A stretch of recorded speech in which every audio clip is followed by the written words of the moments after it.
Welcome to Swell Session, Episode 14, presented by The Well Studio. I'm your host, Jen Sprinkle. This is our 10th podcast of a special series for our Prayers for the Dreamer book club.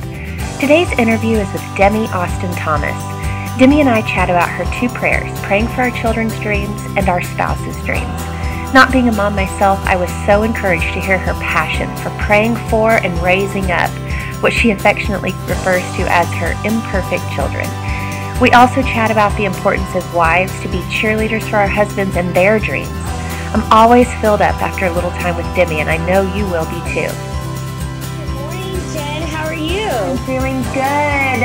Well, I'm so excited about today's podcast on praying for our children's dreams and praying for our spouse's dreams. And this was just two chapters that were so important for us to include in this book. I feel like I say that about every chapter, but it's so true.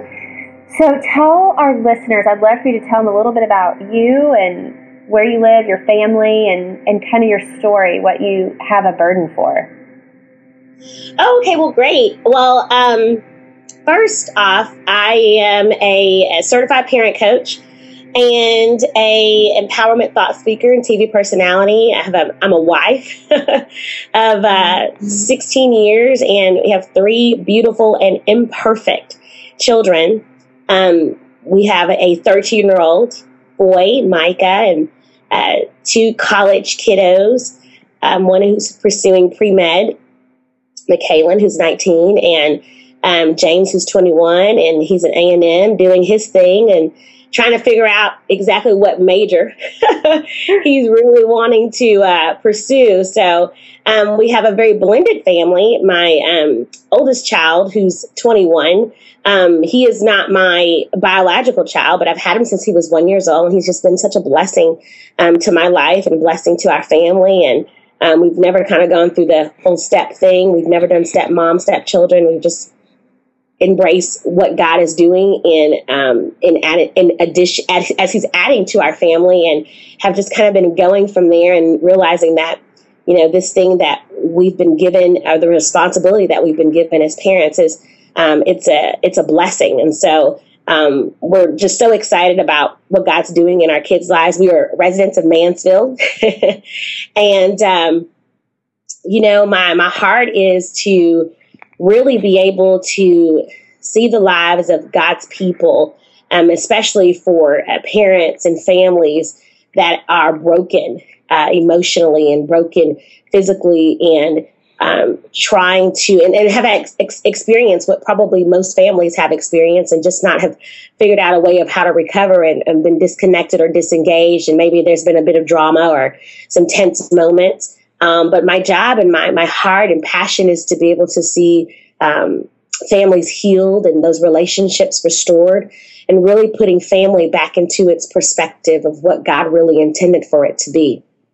I love that you are such an advocate for these parents, and you one specific season that you're so passionate about is this teenage season, these teenage years, which I know are so hard for so many parents, and parents of young kids are fearing that season a little bit probably, and there are others who are living through it and ready to get on the other side. So I love that you're an advocate for that kind of specific season, and then just for parents of children of all ages. And I love how you introduced it by saying, you know, I'm a mom of three imperfect kids, and I think that is such a humble and appropriate way to lead this community, because I think parents are struggling with raising perfect kids.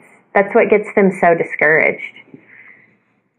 Yeah, I agree. I mean, I think it's a high expectation, and it's a high expectation to fulfill, and being able to put that demand on your kid. But you know, I also think that as parents, sometimes we have to realize that we were once teens. Yeah. And we made mistakes, and we had life lessons and life experiences that, to me, shaped our integrity and shaped our character and who we are, and our image of who we are supposed to be socially and spiritually in the community and leading in the kingdom. So I think it's important as parents to really have the balance of understanding and really being able to engage that connection with your teen, because there's so many distractions. I always share with my husband, I'm like, can you imagine? I mean, when I was 13, 14 years old, there wasn't Facebook. There wasn't a Twitter. There weren't cell phones. And so there's so many distractions, and there's so many competitive medias that's competing for our children's attention. I tell my husband all the time, oh my God, I'm competing with Nicki Minaj. Who can compete with Nicki Minaj? But I think it's so perfect, and it's so healthy to be able to engage in your kids' world. When I do coaching sessions with my parents and with my teens, I always share with them that, look, I'm not the parent advocate for you. I'm not here to beat you over the head. I'm not here to beat your teen over the head. I'm the voice of reason. I'm the mediator, because I was once a teenager and struggled with low self-esteem, not knowing my worth, not knowing my identity. I tried committing suicide.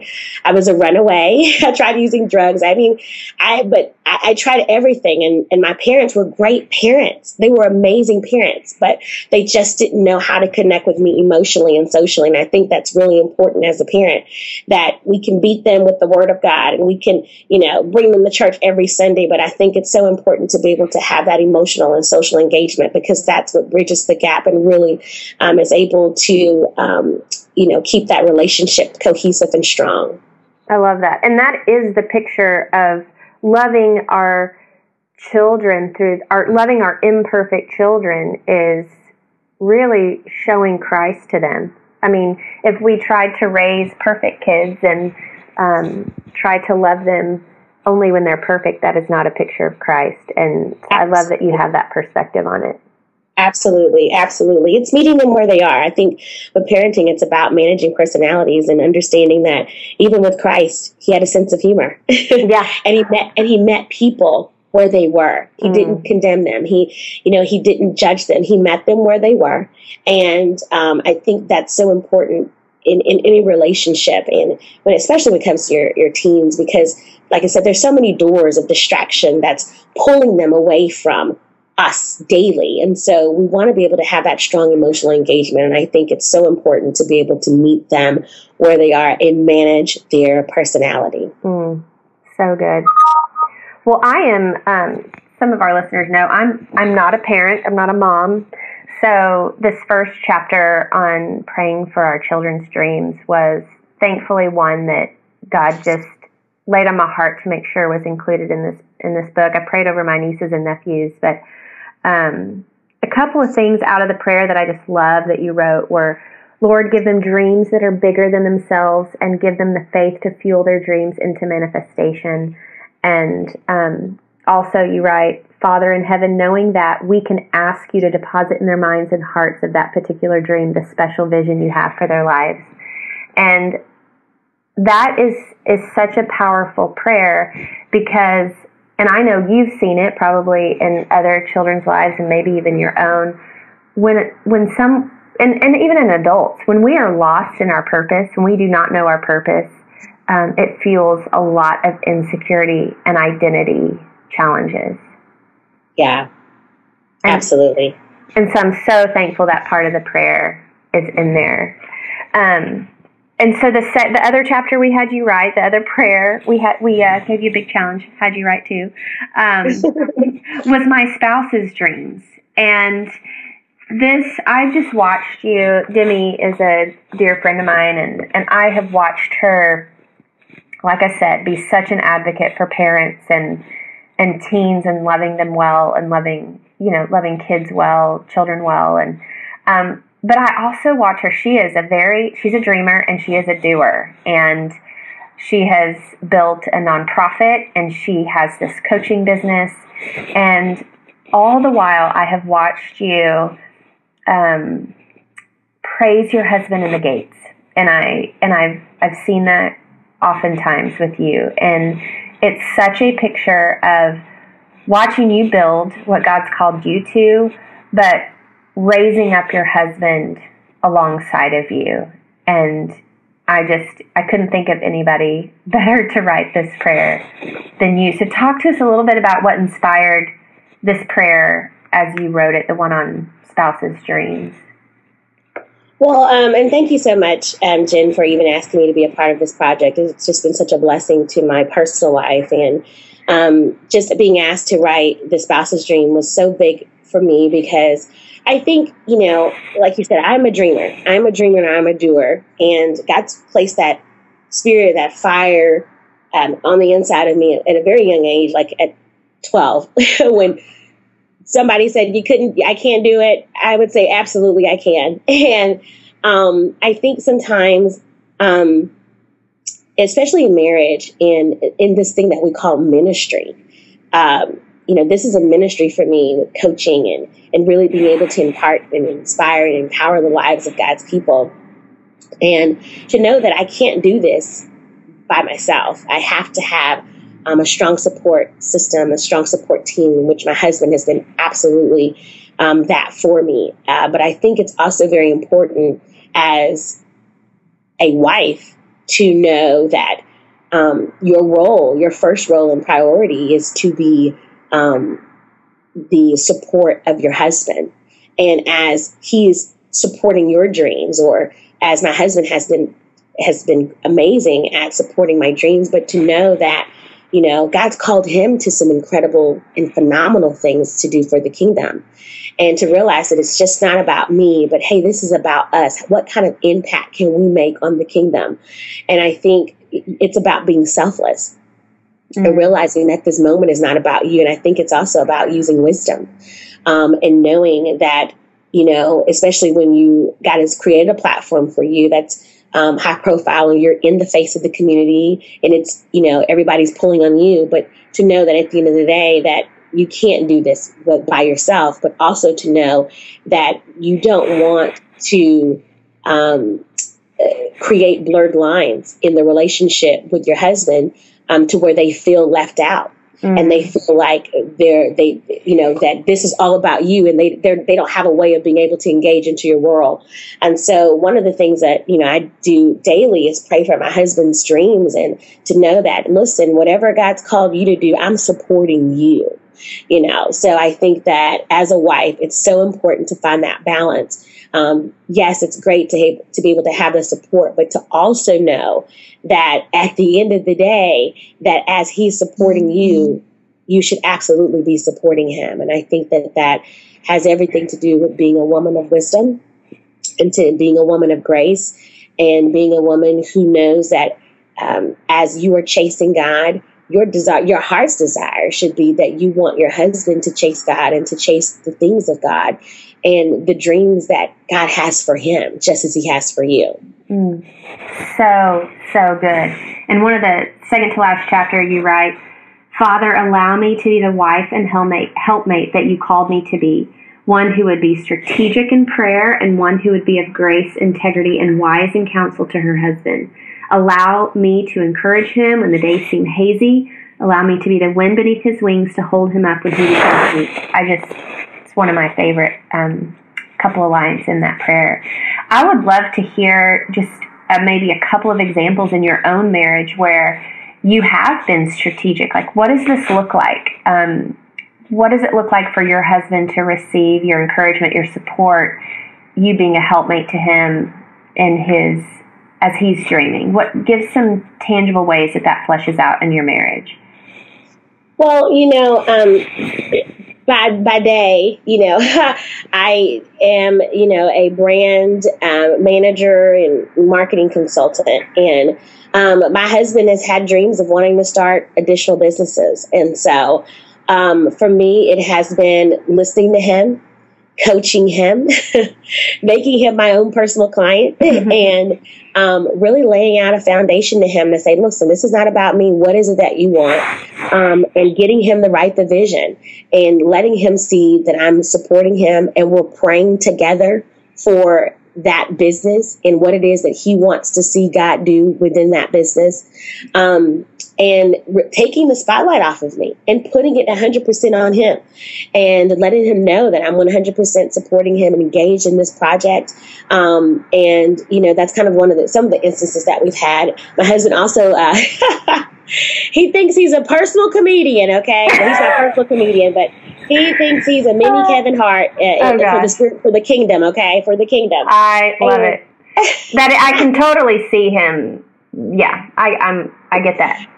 Yes, he's the funny guy, you know, with our family. Our family just loves on him. And, you know, I've encouraged him to, my husband's in corporate America, and I'm like, you know, honey, I think that, you know, you should, you know, my husband's he's very bold, but also at the same time, you know, as we all do, we second guess ourselves. And so I've tried to be the cheerleader for him, to push him to say, hey, you know, I think you should do this, or I think you should do that. You know, your company asked you to be a part of it. They've asked him, hey, we want you to host this, or we want you to be the comedian for this. And he's so shy. He's like, no, I don't think I should do it, because he second guesses himself. And I'm like, no, you can do this. This is what you want. This is what, you know, the opportunity you've been praying for. Let's make it happen. And so, you know, those are some of the moments and highlights within our marriage that, you know, I really just try to be that, you know, support for him, as he is absolutely 100% support for me. But just to say, hey, this is about you. Let's talk about how we can make this thing manifest and happen. And so I think he appreciates that. And this is so, you know, this is maybe just my personal little church with you today. Maybe I know other people will be encouraged, but this is my, you know, prayer that I have got to be praying more and more. Both my husband and I are dreamers. We're both entrepreneurs. We're both very driven. And so many times we can get spinning in our own worlds, building what we feel God's called us to build, and our trains are going opposite ways sometimes, and we're two ships passing in the night.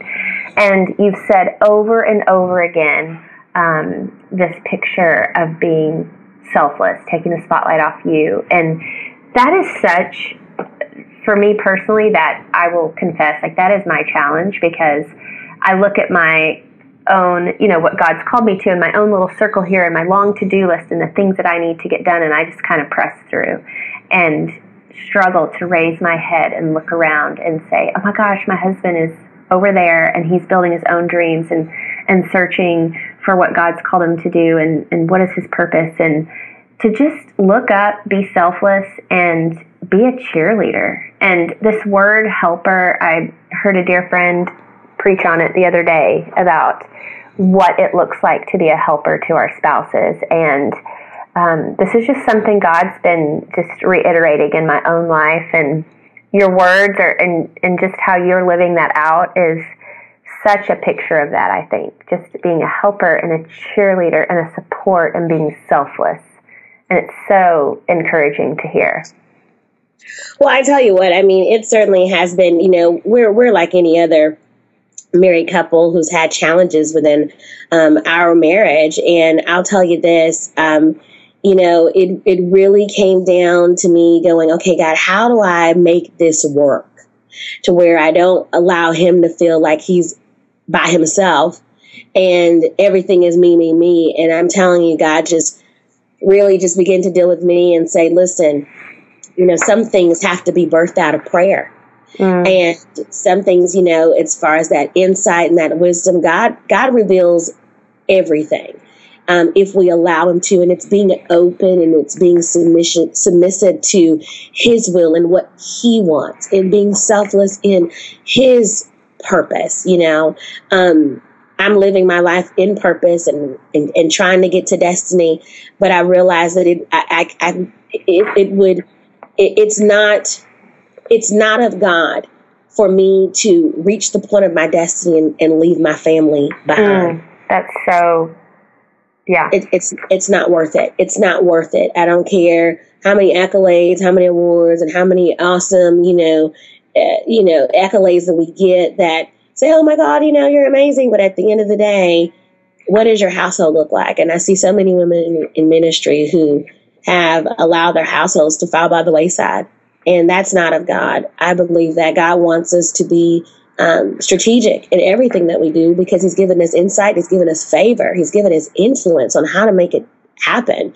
And I think it's being able to find that balance in ministry and in the things that you love as you're chasing your dream, but also to be able to prioritize your family, your husband, and to make them feel like they're just as important and they're just as valuable to what you do and why you do it. And that can feel heavy sometimes, I think, for a woman, because of the role God's called us to as a wife and a helpmate and a mom, and taking care of the household. And that can feel weighty sometimes. So I'd love for you to send our readers off with just a word of encouragement to not grow weary and to not to see it as a heavy burden. Yeah. Well, absolutely, I would say, to not become weary in your well-doing. And I know that as God has given you a dream and he's placed that fire on the inside of you to chase your dream, I would also say that, he's never going to deposit anything into you that, one, you cannot handle. He's going to make sure that you have the provision. He's going to make sure that you have everything that you need, not just physically, not just financially, but he's going to give you the wisdom. He's going to give you the insight on how to make it happen and how to be able to balance family and to be able to manage your family and the personalities within your family.